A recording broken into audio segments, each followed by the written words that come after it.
नमस्कार, जय श्री हरि, जय श्री राधे, जय श्री स्वस्थानी माता, हर हर महादेव।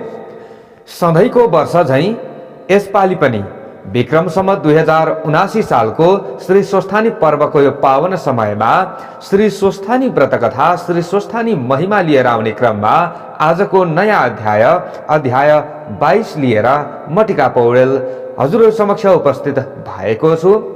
माघ महात्म्यले शहीद भएको जुन पुरानो श्री स्वस्थानी व्रत कथा हो, त्यही व्रत कथा हजुरहरु समक्षमा राखिराखिएको छ। केही अध्यायहरू लामा छन्, तर पूरा श्री स्वस्थानी व्रत कथा रहेको छ। पूरा हजुरहरूले श्रवण गर्नुहोला अनि आफ्नो जीवनलाई धन्य बनाउनु होला। जसले हजुरहरूले जहाँ जहाँबाट श्रद्धा, भक्ति, विश्वासका साथमा पूरा श्री स्वस्थानी व्रत कथा श्रवण गर्दै हुनुहुन्छ, तपाईं र तपाईंको घर परिवारमा सदा सर्वदा राम्रो होस्, भगवतीले सबैको कल्याण गर्नुहोस्। श्री स्वस्थानी परमेश्वरीको कृपाले सबैका चिताएका कामनाहरू पूरा हुन, दुःख कष्ट पीर व्यथाहरू नाश हुन्। हामी श्री स्वस्थानी परमेश्वरीसँग, श्री राधा माधव भगवानसँग यही कामना, यही प्रार्थना निरन्तर गरिरहेका छौं र यो प्रार्थना हामी निरन्तर गरि नै रहनेछौं। आउनुहोस्, सर्वप्रथम श्री स्वस्थानी व्रत कथा श्रवण गर्नु पूर्व ध्यान गरौं। ओम यं ब्रह्मा वरुणेन्द्र रुद्र मरुतः स्तुन्वन्ति दिव्यैः स्तवैर्वेदैः साङ्गपदक्रमोपनिषदैर्गायन्ति यं सामगाः। ध्यानावस्थित तद्गतेन मनसा पश्यन्ति यं योगिनो यस्यान्तं न विदुः सुरासुरगणा। देवाय तस्मै नमः। श्रीमच्चन्दन चर्चितोज्ज्वलवपुः शुक्लाम्बरा मल्लिका मालालङ्कृत कुण्डला प्रविलसन् मुक्तावली शोभिता। सर्वज्ञान निदान पुस्तकधरा रुद्राक्षमालाकरा। वाग्देवी वदनाम्बुजे वसतु मे त्रैलोक्यमाता चिरम्। मूकं करोति वाचालं पंगुं लंघयते गिरिं। यत्कृपातमहं वन्दे परमानन्दमाधवं। नमो भगवते तस्मै व्यासायामित तेजसे यस्य प्रसादात् वक्ष्यामि नारायण कथामिमां। नारायणं नमस्कृत्य नरं चैव नरोत्तमं देवीं सरस्वतीं व्यासं ततो जयमुदीरयेत्। ओम श्री स्वस्थानी देव्यै नमः।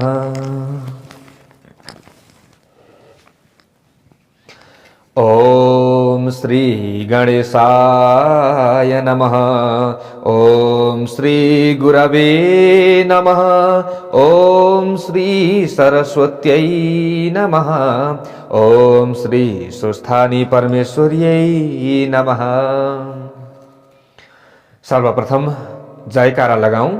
हजुरहरूले पनि मनमनै अथवा कमेन्ट बक्समा भगवतीको नाम लेख्दै जयकारा लगाउन सक्नुहुन्छ। श्री स्वस्थानी परमेश्वरी को जय। श्री राधा माधव भगवान को जय। अथ द्वाविंशोऽध्यायः। कुमारजी आज्ञा गर्नुहुन्छ, हे अगस्त्य मुनि।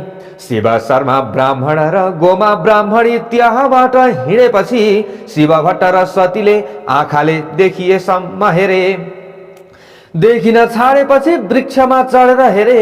जब वृक्षबाट पनि देखिन छाड्यो अनि त्यसपछि त्यही वृक्षको हाँगामा बसेर अनेक विलाप गर्न लागे। दैव संयोगले त्यसै बखत रुखको हाँगो भाँचियो र दुवै स्त्री पुरुष वृक्षबाट लडेर मरे। तब श्री महादेवका दूताई विमानमा बसालेर कैलाशपुरी लगे। तब ती दुवै दम्पति दिव्य देह भई कैलाशपुरीमा शिवका पार्षद भएर रहँदा भए। ल हेर्नुहोस् त, भगवान शिवजीको श्राप लाग्यो। यता शिव शर्मा र गोमा ब्राह्मणीले डोलेहरूसित यस वनको नाम के हो, त्यो पर्वतको नाम के हो, त्यस वृक्षको नाम के हो भनेर सोध्दै गए।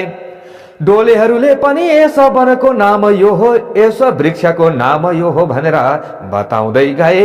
जाँदा जाँदा निकै पर पुगेपछि एउटा सुन्दर वन र तलाउ भएको स्थानमा पुग्दा साँझ पर्यो। त्यही बास बसेर खानपिन गरी सुते, थाकेका हुनाले भुसुक्क निदाए। त्यही बेला श्री महादेवको श्रापले चोरहरू आई गोमा ब्राह्मणीका माता पिताले दिएको सम्पत्ति र शरीरको गहना समेत सबै चोरेर लगेछन्।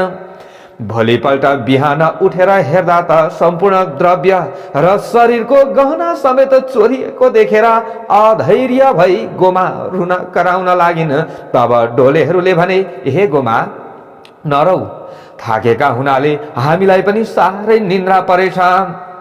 यस्तो नजाति भयो, हामी अभागी रहेछौँ। अब तिम्रा माता पितालाई हामीले गएर के भनौला? अब तिमीले जसो भन्दछौ हामी उसै गरौँला। डोलेहरूले यति भनेको सुनि गोमा भन्दछिन्, हे भारवाहको, अब तिमीहरू यहीँबाट फर्क, तिमीहरूलाई लगेर पो म के खान दिउँली? यो समाचार मेरा माता पितालाई सुनाइदिनु।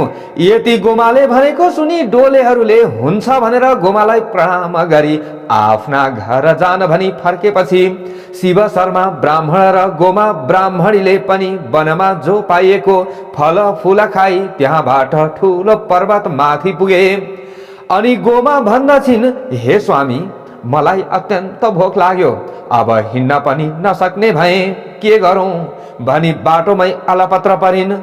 गोमा ब्राह्मणी गर्भिणी थिइन्, अतः शिव शर्मालाई साह्रै दया लाग्यो र गोमालाई काखमा राखी स्नेहपूर्वक भने, हे स्त्री, यहाँ फलफूल केही पनि पाइन्न, यहाँ जलाशय पनि छैन। यस्तो स्थानमा म तिमीलाई के खान दिउँ?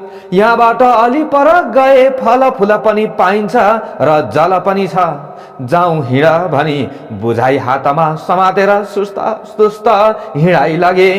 गोमा पनि, हे प्रभु, आज मेरो यो अवस्था भयो भन्दै सुस्केर हाल्दै बिस्तार बिस्तार गइन्। पर्वतको फेदमा पुगेपछि शिव शर्मा ब्राह्मणले फल फूल टिपेर खान दिए र पानी पनि पिउन दिए। अनि भन्न लागे, हे स्त्री, अब हाम्रो घर पनि आइपुग्यो भन्दै चन्द्रज्योति नगरको बाहिर पुर्याए। अनि त्यही एउटा खरको झुपडी उत्पन्न गरी, हे स्त्री, हाम्रो घर यही हो भनी देखाए। र गोमा ब्राह्मणीले घरभित्र गएर हेर्दा माकुराको जालो र कसिङ्गर मात्र देखेर आफ्ना माता पिताको घर सम्झी बहुतै अधैर्य भई रुन लागिन्। फेरि मेरो कर्मले यस्तै पारी ल्यायो, अब रोएर केही लाभ छैन भनी धैर्य धारण गरेर कुचोले माकुराको जालो मिल्काई कसिङ्गर बढारिन्। घरमा जे भएको खाई गोमा ब्राह्मणी दुःखको समुद्रमा डुबिरहन्। त्यसपछि एक दिन शिव शर्मा ब्राह्मणले आफ्नी पत्नी गोमासित भने, हे स्त्री, त गर्भिणी भइस्, हाम्रो घरमा सम्पत्ति पनि छैन, गर्भाधान कर्म कसरी गर्ने? फेरि सुत्केरीमा के खर्च गरौँला?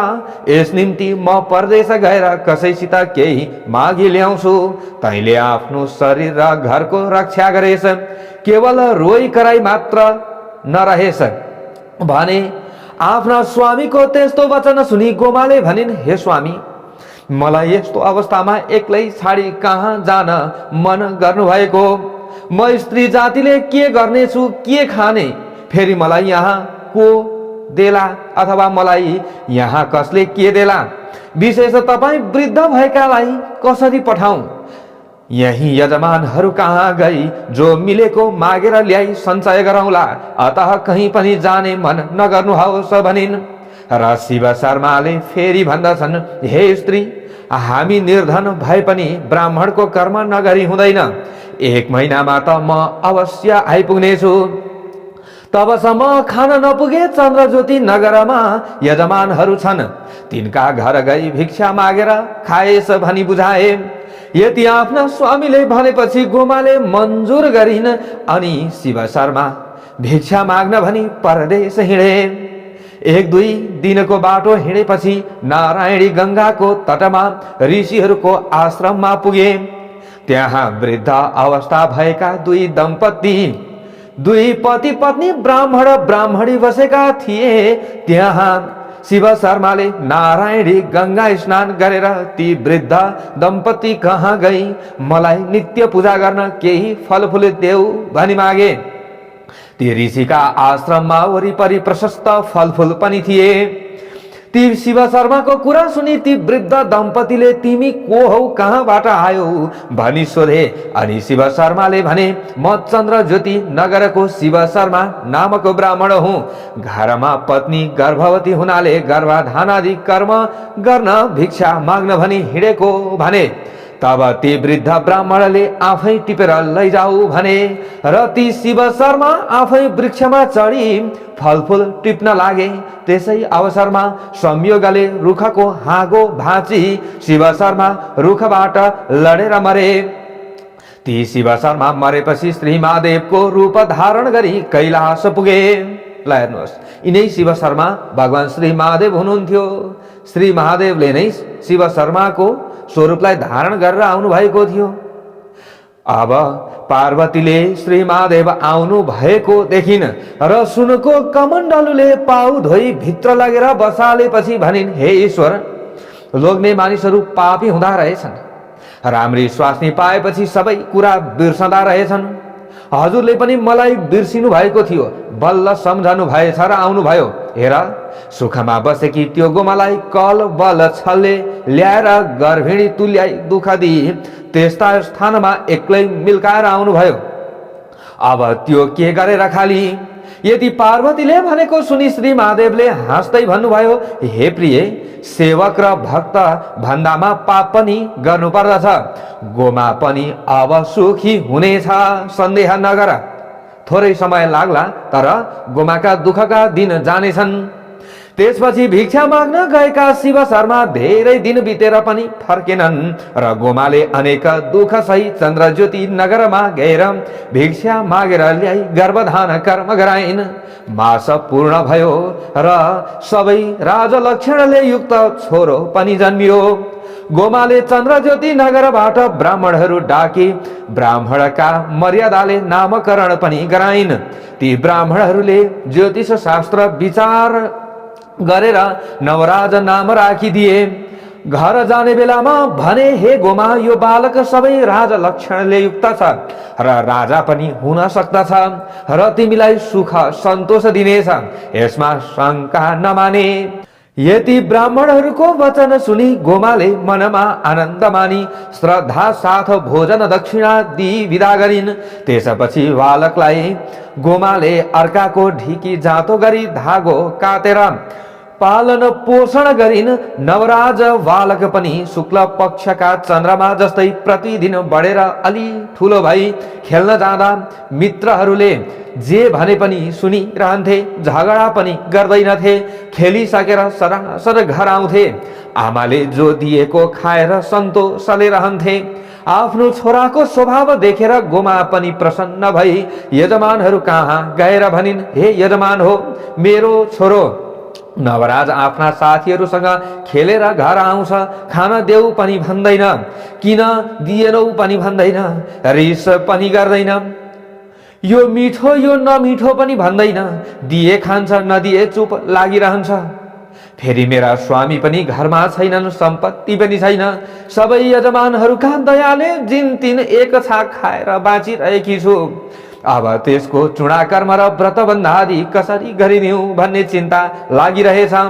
गोमाको त्यस्तो वचन सुनेर यजमानहरूले आफ्ना श्रद्धाले जो सकेको दिए र गोमाले सम्पूर्ण सामग्री तयार पारी ब्राह्मणहरू डाकेर नवराजको चुडा कर्म र व्रतबन्ध गरिदिए अनि वेद पुराण आदिको शिक्षा दिलाइन्। एक दिन नवराजको चालचलनले प्रसन्न भएका यजमानहरू स्वयं गोमा कहाँ गएर भने, हे गोमा, नवराजको विवाह गर्ने भए वरुणपुरका अग्निस्वामीकी कन्या चन्द्रावती छन्, तिनैसित गरिदिऊ। सबै सामग्री ठिक पार। यजमानहरूको यस्ता वचन सुनि गोमा भन्दछिन्, हे यजमान हो, मेरो छोरोको कमाई पनि छैन, घरमा सम्पत्ति पनि छैन, त्यसलाई कन्या कसले देला, विवाह कसरी गरिदिने? यति सुनेर यजमानहरूले भने, हे गोमा, जे चाहिएको सामग्री हामी दिन्छौं, के चाहिन्छ? यदि यजमानहरूले भनेपछि गोमा भन्दछिन्, हे यजमान हो, हामीलाई निर्धन जानेर तिमीहरूको यस्तो दया, हामी धन्य रहेछौं भनेर विवाहको समस्त सामग्री जे चाहिएको थियो मागिन र यजमानहरूले दिए। अनि असल दिनमा लग्न ठहर्याई ब्राह्मणहरूको मर्यादाले वरुणपुरका अग्निस्वामीकी कन्या चन्द्रावती र नवराजको विवाह सम्पन्न भयो। त्यसपछि एक दिन ती नवराज बाहिर खेल्न गएको बेलामा तिनका मित्रहरूले, हे नवराज, आजसम्म हामी तिमीलाई नवराज ब्राह्मण भन्दथ्यौं, तर अबदेखि तिमीलाई हामी बिना बाबुको छोरो भन्दछौं। तिम्रा पिता भए तिनको नाम के हो? तिमी कसका छोरा हौ? हामीलाई भन। यदि आफ्ना मित्रहरूले भनेको सुनि नवराजले केही उत्तर दिन नसकी घर आएर भन्न लागे, हे माता, म कसको छोरा हुँ? म कसको छोरो हुँ? मेरा पिताको नाम के हो? भनी साथीहरूले भनेको सारा कुरा आमालाई सुनाए। अनि मेरा पिता कहाँ छन् भनेर सोधे।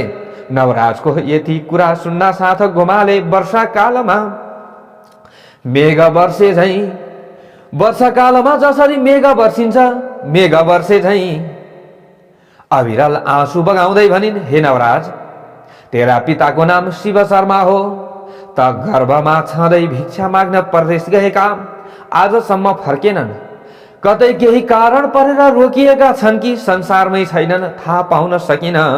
यदि गोमाले भनेको सुनि नवराज भन्दछन्, हे माता, त्यसो भए मलाई आज्ञा दिनुहोस्, कहाँ बसेका छन्? म गई विचार गरेर आउँछु। नवराजको यस्तो कुरा सुनेर गोमा भन्दछिन्, हे पुत्र, तेरो मुख हेरेर तेरा पितालाई बिर्सिरहेकी थिए, अब तैँले पनि छाडेर गए, म कसको आधारले बाँच्ने? फेरि त गएपछि तेरी पत्नी चन्द्रावती पनि माइत जानेछ, यसकारण कहीँ पनि जान्छु न भन्। गोमाले भनेको सुनेर नवराज फेरि भन्दछन्, हे माता, म केही भन्दछु सुन्नुहोस्। पुत्रस्य परमो धर्म, पितृद्धार समो नहि, पितृद्धारम न कुरुते, स्वयं च सुखमिच्छति, सयाति नरकम घोरम यावत् चन्द्रार्क मेदिनी। हे माता, छोराको पहिलो र ठूलो धर्म के हो भने नि पितृहरूको उद्धार गर्नु हो। जुन छोरो भएर पितृको उद्धार नगरी केवल आफ्नै सुख भोगतिर मात्र लागिरहन्छ भने त्यो जबसम्म पृथ्वी र चन्द्र सूर्य रहन्छन् तबसम्म घोर नरकमा पर्दछ। अतः म गर्भमा छँदै गएका मेरा पिता मेरो यो उमेर हुँदा पनि किन फर्केनन्? मरिसके कि जीवित छन् त्यसको निधो मैले नगरे कसले गर्ला? मरेका भए निश्चय गरेर आउला, बाँचेकै भए साथमा लिएर आउँछु।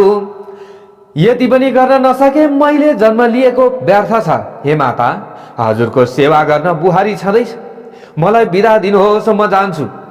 नवराजका यस्ता कुरा सुनि गोमा भन्दछिन्, हे पुत्र, त धन्य रहिछस्, तेरा पिता मरेका भए पनि बाँचेकै भए पनि चाँडै नै खबर पाएछ भनी शिरमा हात राखेर आशीर्वाद दिइन्। नवराजले माताको आशीर्वाद थापी दण्डवत प्रणाम गरी स्त्री चन्द्रावतीलाई हराउने कुरा हराई पिताको खबर गर्न परदेश हिँडे। जाँदा जाँदा केही दिनमा नारायणी गंगाको तटमा ऋषिका आश्रममा पुगे। त्यहाँ अत्यन्त वृद्ध भइसकेका ब्राह्मण र ब्राह्मणीलाई देखेर सोधे, तिमीहरू को हौ? यहाँ किन बसेका? यति सुनेर वृद्धले भने, हे बालक, हामी ब्राह्मण हौं। वृद्ध अवस्था भयो र नारायणी गंगामा शरीर त्याग गरौला भनी घर छाडी यहाँ झुपडी बनाएर बसेका हौ। तिमी को हौ? यहाँ के कामले आयौ? तिनको यस्ता कुरा सुनि नवराज भन्दछन्, म पनि नवराज नामको ब्राह्मण हुँ। म गर्भमा हुँदै गर्भधान कर्म गर्न भिक्षा माग्न हिँडेका मेरा पिता शिव शर्मा नामका ब्राह्मण आजसम्म घर फिरेनन् र तिनैको खोज खबर गर्न हिँडेको हुँ। तिमीहरूले देख्यौ कि? यति नवराजको वचन सुनि ती वृद्धले भने, हे नवराज, गर्भधान कर्म गर्न भिक्षा माग्न आएका चन्द्रज्योति नगरका शिव शर्मा नामका वृद्ध ब्राह्मणलाई हामीले देखेथ्यौं। यही आई आफ्नो नित्य पूजा गर्न फल फूल टिप्न त्यस वृक्षमा चढेका थिए। दैव संयोगले त्यो वृक्षको हाँगो भाँचियो र वृक्षबाट लडेर मरे। हाड खोड त अझसम्म पनि होला त्यहाँ गएर हेर। यति ती वृद्ध ब्राह्मणले भनेको सुनि नवराज त्यस रुख मनी हेर्न गए। त्यहाँ आफ्ना पिताको हाड खोडदेखि, हे पिता, मेरै निम्ति भिक्षा माग्न आएका मेरो मुखै देख्न नपाई यस्तो स्थानमा आएर रुखबाट लडी प्राण दियौ। यो समाचार म आमालाई कसरी सुनाउला? मेरी माताले शोक गर्दा म के भनेर बुझाउला भन्दै अनेका तरहले शोक गरेर रुन लागे। फेरि धैर्य धारण गरी हाड खोड बटुली गंगा प्रवाह गरेर ब्राह्मणका मर्यादाले दशगात्र क्रिया गरिसकी। अब कता जाउँ? घर जाउँ भने सम्पत्ति छैन। विशेष यो समाचार सुनाई माताले शोक गरेको मात्र हेर्नु छ। यसकारण बरु यतै कुनै राजाको सेवा चाकरी गरेर केही द्रव्य लिई घर जानु असल होला भनी नजिकको सहरमा गएर राजाको सेवामा लागे। अनि फेरि अझै कुमारजी आज्ञा गर्नुहुन्छ, हे अगस्त्य मुनि, नवराज ब्राह्मण पिताको खबर गर्न गएपछि नवराजकी स्त्री चन्द्रावतीले सासू गोमासित भनिन्, हे माता, म माइत नगएको धेरै दिन भयो। यहाँ खान अन्न पनि छैन, लाउन लुगा छैन। अर्कासित मागेर मात्र कति दिन निर्वाह गर्ने। अतः म केही दिन माइत जान्छु। तपाईले आफ्नो शरीर र घरको रक्षा गर्नुहोला। तपाईका छोरा आएपछि मलाई डाक्न पठाउनुहोला। म गएपछि एक पेट पाल्न तपाईलाई पनि कठिन हुने छैन। अतः म जान्छु भनी सासूलाई प्रणाम गरेर माइत गइन्।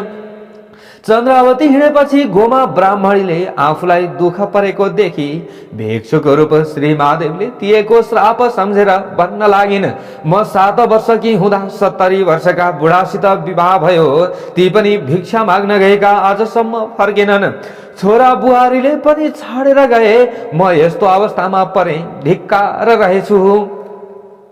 उस दिन मलाई श्राप दिने भिक्षुक श्री महादेव नै रहेछन्। हे जगदीश्वर, मैले जानिन, मेरा अपराध क्षमा गर्नुहोस्। हे शम्भो, हजुरलाई कोटि कोटि नमस्कार छ। अब मेरो रक्षा गर्नुहोस् कि यो मेरो प्राण हर्नुहोस् भन्दै आँसुका धारा बगाई रोई कराई बौलाही जस्तै भएर हिँड्न लागिन्। यो कुरा कैलाशमा पार्वतीले चाल पाएर श्री महादेवको आनन्द समयमा बिन्ती गरिन्, ए नाथ, त्यो गोमाको दुःख हेर्नुहोस् त, त्यो पनि हजुरकी पत्नी हो। त्यसलाई कष्ट दिनु योग्य छैन। मलाई साह्रै दया लाग्यो। म त्यसको केही उपाय गरौँ कि? आज्ञा भए श्री स्वस्थानी परमेश्वरीको व्रत गराउँ र दुःखका सिन्धुबाट पार होली। यदि पार्वतीको प्रार्थना सुनि श्री महादेवले हुन्छ त्यसै गर भनी आज्ञा दिनुभयो। अनि पार्वतीले सप्त ऋषिलाई डाकी, तिमीहरू मर्त्य मण्डलमा जाओ र चन्द्रज्योति नगरमा घोमा नामकी ब्राह्मणी साह्रै कष्टमा परेकी छ, उसलाई श्री स्वस्थानी परमेश्वरीको व्रत गराई आओ। यदि भनी आफूलाई विष्णुले बताएको सम्पूर्ण व्रत विधि बताइन्। यति पार्वतीको आज्ञा सुनि सप्त ऋषिले हवस् भनेर मर्त्य मण्डलमा पुगी चन्द्रज्योति नगरको बाहिर गोठाला केटा केटीहरूसित यहाँ को दुखी छ भनी सोधे र गोठालाहरूले चन्द्रज्योति नगरमा त्यस्ता दुखी त कोही पनि छैनन्, तर सहर बाहिर गोमा नामकी ब्राह्मणी साह्रै कष्टमा छिन्। त्यही गई सोधा भनेर घर पनि देखाइदिए। अनि सप्त ऋषिहरू तिनको घर पुगे। गोमाले पनि सप्त ऋषिहरूलाई देखेर प्रणाम गरी भित्र लगेर पिरामा बसाली, हे ऋषिश्वर हो, म यस्ती पापिनीका घरमा आई के कामले दर्शन दिनुभयो, आज्ञा होस् भनिन्। र सप्त ऋषिहरूले भन्दछन्, हे गोमा, तिमी साह्रै नै दुखी हुनाले श्री स्वस्थानी परमेश्वरीको व्रत गराउन भनेर हामी यहाँ आयौं। अब तिमी एकाग्र भएर सुन। सत्ययुगमा हिमालय पर्वतकी पुत्री पार्वतीले श्री महादेव स्वामी पाउनका लागि गरेको त्यो व्रत पौष शुक्ल पूर्णिमादेखि आरम्भ गर्नुपर्दछ। हात खुट्टाका नङ काटी पवित्र भई एक भक्त रही एकचित्त गरी नित्य मध्याह्न कालमा श्री महादेवको पूजा गर्नु। माघ शुक्ल पूर्णिमाको दिन अष्टोत्तर 100 रोटी, अष्टोत्तर 100 अक्षता, अष्टोत्तर 100 जात जातका फूल र नाना उपचार तयार गरी आरसीमा ओमकार लेखी गंगा जलले स्नान गराई रक्त चन्दन श्रीखण्ड सिन्दूर पुष्पमाला वस्त्र धूप दीप र नैवेद्य मेवा मिष्टान्न कस्तुरी भेटी चढाई श्री स्वस्थानी परमेश्वरीको पूजा गरेर कथा सुन्नु। कथा सुन्ने कोही नभए आफै भन्नु र आफै सुन्नु। आफ्ना खाट ओइटा धनु आदिलाई सुनाए पनि हुन्छ। त्यसपछि जुन कामना यानी कि जुन इच्छाले व्रत गरेको छ मेरो अमुक कामना सिद्ध होस् भनेर अर्घ्य दिई जप ध्यान स्तुति गर्नु। श्री स्वस्थानी परमेश्वरी भनेकी कस्ती छन् भने हे गोमा ब्राह्मणी ध्यानपूर्वक सुन। सुवर्ण वर्ण दीप्ताभाम त्रिनेत्राम कमलाननाम सिंहासन समासीनाम सर्वालंकार भूषिताम नीलोत्पलधराम वामे दक्षिणे वरदाम शुभाम खड्ग चर्मधराम चोर्ध्वाम वाम दक्षिणयोः क्रमात् चतुर्भुजां च माम वापि पूजयेत वृषकेतुनम् एवं ध्यात्वा महादेवीं स्वस्थानीं जगदीश्वरीं। पीतवर्ण सुवर्ण भन्दा पनि दिव्य वर्ण भएकी, तीन नेत्र भएकी, कमल पुष्प झैं मुख मण्डल भएकी, नाना अलंकार पहिरी सिंहासनमा बसेकी, खड्ग चर्म र नीलोत्पल लिएकी, चार बाहु भएकी यस्ती श्री स्वस्थानी परमेश्वरीलाई हृदयले सम्झी त्यही मेरो पनि पूजन गर्नु भनी स्वयं श्री महादेवले आज्ञा भएको छ। यस्ती श्री स्वस्थानी परमेश्वरीको ध्यान गरेर निम्नलिखित मन्त्र पाठ गर्नु। नमस्तेस्तु जगन्माता स्वस्थानी सर्वमङ्गले तव प्रसादात् देवेशी व्रतं पूर्णं तवाज्ञया। हे जगन्माता सम्पूर्ण लोकको कल्याण गर्ने हे देवी, हे स्वस्थानी परमेश्वरी, हजुरको कृपाले मेरो व्रत पूरा भयो भनी प्रसाद झिक्नु र अष्टोत्तर 100 मा 8 रोटी 8 अक्षता 8 बेली पुष्प 8 पान 8 कुडका सुपारी सगुन समेत आफ्ना पुरुषलाई दिनु। पुरुष नभए छोरालाई र छोरा पनि नभए मृत छोरालाई दिनु। मृत छोरा पनि नभए मेरो अमुक कार्य सिद्ध होस् भनी गंगा वा नदीमा बगाइदिनु र 100 रोटी आफूले फलाहार गरी रात्रिमा जागराम बस्नु। हे गोमा, यति गरेपछि श्री स्वस्थानी परमेश्वरीको व्रतको प्रभावले तिम्रो सबै दुःख नाश हुनेछ। अन्यथा नमाने। यही व्रतका प्रभावले पार्वतीले श्री महादेव स्वामी पाइदिन। अब हामी जान्छौं यति सप्त ऋषिहरूले भनेको सुनि गोमाले मनमा आनन्द मान्दै भनिन्, हे ऋषीश्वर हो, म यस्तै पापिनीका घरमा केही छैन, केले आतिथ्य गरौं? पसलबाट पान किनेर ल्याउँछु भनी चर्खामा रहेको धागोको लरिया लिएर घरबाट निस्किन। त्यसै बेला सप्त ऋषिहरूले गोमाको कष्ट देखेर साह्रै दया लागे। 7वटा सुनका कौडी आफूहरू बसेको पिरुका मनी छाडेर गए। इति श्री स्कंद पुराणे केदारखण्डे माघ महात्म्ये कुमार अगस्त्य संवादे श्री स्वस्थानी परमेश्वर्या व्रत कथायां सप्त ऋषि व्रतोपदेशो नाम 22ोऽध्यायः। ओम उपनयतु मंगलम वह सकल जगन मंगलालय श्रीमान दिनकर किरण निबोधित नव नलिन दल निभेक्षण कृष्ण काले वर्षतु पर्जन्यः पृथिवी सस्यशालिनी देशोऽयं क्षोभरहितो ब्राह्मणाः सन्तु निर्भयाः अपुत्राः पुत्रिणः सन्तु पुत्रिणः सन्तु पौत्रिणः निर्धनाः सधनाः सन्तु जीवन्तु शरदां शताम् तत्रैव गङ्गा यमुना च तत्र गोदावरी सिन्धु सरस्वती च तीर्थानि सर्वाणि वसन्ति तत्र यत्राच्युतोदार कथा प्रसङ्गः या कुन्देन्दु तुषारहार धवला या शुभ्रवस्त्रावृता या वीणावरदण्डमण्डितकरा या श्वेतपद्मासना या ब्रह्माच्युत शङ्कर प्रभृतिभिर्देवैः सदा वन्दिता सा मां पातु सरस्वती भगवती निःशेषजाड्यापहा कायेन वाचा मनसेन्द्रियैर्वा बुद्ध्यात्मना वा प्रकृतिः स्वभावात् करोमि यद्यत् सकलं परस्मै नारायणायेति समर्पये ततो श्री सुस्थानि।